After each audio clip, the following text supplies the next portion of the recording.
Before we begin, viewer discretion is strongly advised. This video is for educational and entertainment purposes only. What you're about to hear is not a movie script. It's the verbatim federal courtroom testimony from the explosive trial of Sean Diddy Combs, reported live by Inner City Press. But it wasn't just Diddy who took the spotlight. Kanye West flipped the courtroom upside down. What began as a testimony on alleged abuse and trafficking quickly spiraled into something far darker. Kanye turned the focus to Clive Davis, accusing him of orchestrating the death of Whitney Houston. The judge froze, prosecutors were speechless, and the entire gallery silent. According to Kanye, everything we thought we knew about Whitney's death was a lie, a cover-up. He claimed it wasn't a tragedy, it was a setup. In this video, we unpack Kanye's explosive claims, the eerie events leading up to Whitney's death, the infamous pre-Grammy party, and why Kanye believes Clive Davis is the architect behind the music industry's darkest secrets. Scene 1. Kanye takes the stand. The courtroom was packed. Outside, paparazzi swarmed like hornets, waiting for a glimpse. Then he entered. Kanye West, grey suit, dark shades, surrounded by security. No one could predict what was about to happen. He took the stand, and the room fell dead silent. He began calmly, talking about Diddy, their past, their projects, the secret parties, the control, the manipulation, already damning. But then came the pivot. A prosecutor asked if Kanye believed Diddy was acting alone. Kanye paused, removed his sunglasses, looked straight at the jury. "You want the truth, Hein?" he asked. "This ain't just about Diddy. This goes back to Whitney Houston. This goes back to Clive Davis." Gasps. The judge leaned back. Attorneys exchanged glances. Kanye was just getting started. Scene 2. The Whitney connection. Kanye pointed across the courtroom. "Y'all keep asking about Diddy like he's the boss. He ain't. He's a puppet. The real puppet master is Clive Davis."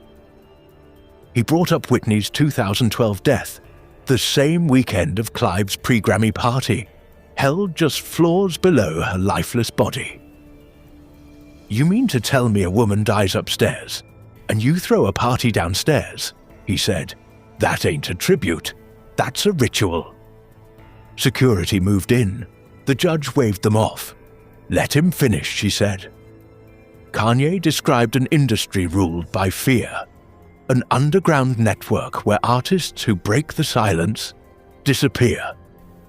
He claimed Whitney was ready to talk. She had demons, yes, but she was planning a comeback, writing, calling people. She was trying to get out. And according to Kanye, Clive knew. They all knew. And they silenced her. Scene 3. A pattern of death. Kanye's voice cracked as he asked, "You ever wonder why all the legends die broke, sick, or alone? Michael, Prince, Whitney. That's not coincidence. That's control." He said Whitney was worth more dead than alive. That after her death, album sales skyrocketed, and the ones who profited most, Sony Music, Clive Davis. He referenced Whitney's daughter, Bobby Christina, who died in a bathtub. Same drugs, same eerie silence. "If that ain't a pattern, I don't know what is," Kanye said. Jurors sat frozen. One wiped away tears. Scene 4. The tape, the note, the warning. Then Kanye dropped something even more chilling. He claimed Whitney made a phone call just hours before her death. A voicemail, a warning. It was allegedly wiped from her phone records. "You don't erase a call unless it says something they don't want the world to hear," he said. When asked who they were, Kanye replied, "The ones Clive works for. The ones pulling the strings before you were born." He referenced the now infamous moment Whitney handed Brandy a note on camera, just 2 days before her death. She whispered the word drown. You'll think she didn't know. That was a cry for help, and nobody answered. Scene 5. The Michael Jackson connection. Then Kanye brought up another name, Michael Jackson. He said he heard Michael's final call. His last warning wasn't about Sony or Dr. Murray. It was about Clive Davis. He said, "They're coming for me." And he meant Clive, not in code. In name, Courtroom shock turned to unease. Could this all be connected? Scene 6.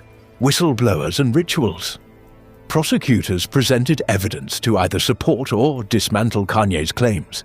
Security footage, timeline breakdowns, testimonies from hotel staff and insiders. Clive's party happened, on time, same hotel, same night Whitney died. Some guests said they weren't told Whitney had passed.